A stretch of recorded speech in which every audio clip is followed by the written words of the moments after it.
Kamay sa tenga. Ito na ang Q1.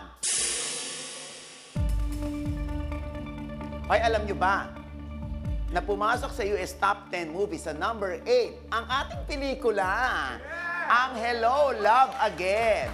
Matapos kumita ng $2.4 million o 139 million pesos lang naman sa opening week nito.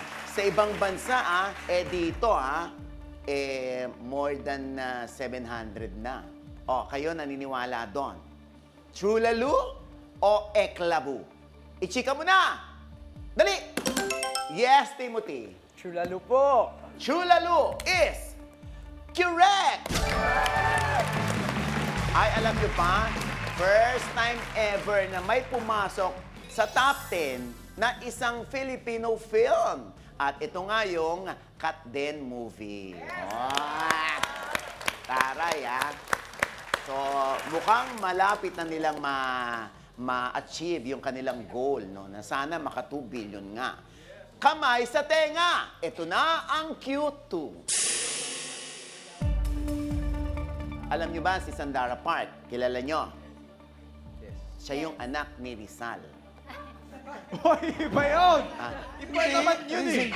Hindi kasi naging emosyonal si Sandara Park sa welcome back concert nang bigyan siya ng birthday surprise ng fans at kagrupo niya. Grabe. Hindi nyo akalain, ano? Yung itsurang iyon ni Sandara Park ay 40 years old na pala?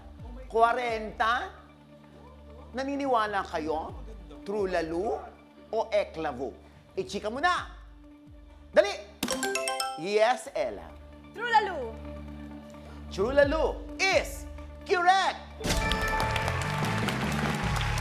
Although November 12 talaga ang kanyang birthday. Imagine mo yung mukhang yun, ano? Sexy pa din, tapos maliksi pa rin, at yung kanyang memorya sa Tagalog, kaya mahal na mahal siya ng mga Pilipino. Dahil sa concert, ay talaga namang nagtatagalog siya, tinuturuan niya yung kanyang mga kagrupo ng Tagalog, siya nag-i-interpret. Di ba nakakatuwa si Sandara? Ayan, kamay sa tenga! Ito na ang Q3. So, mabalik tayo dyan, ano? Isa sa sobrang kinaaliwan sa concert ng 2NE1 ay nung kumanda si Sandara at sinabayan ng audience ang pagkanta niya ng Tagalog song na Sasakyan Kita. True Lalu o Eklavu? Ichika mo na! Dali! Yes, Timothy. Eklavu. Eklavu. Ba't mo nasabing Eklavu? May nakita po kasi akong clip na kinakanta nila pero hindi siya yung Sasakyan Kita. It's yung in or out, in or out. Ayan! And your answer is correct! Yes, in or out. Yan. At naging finalist din si Sandara Park. Alam niyo ba kung saan? Star Circle Quest. Oo. Ayan. Bawi kayo sa susunod na round. Bawi. Yes.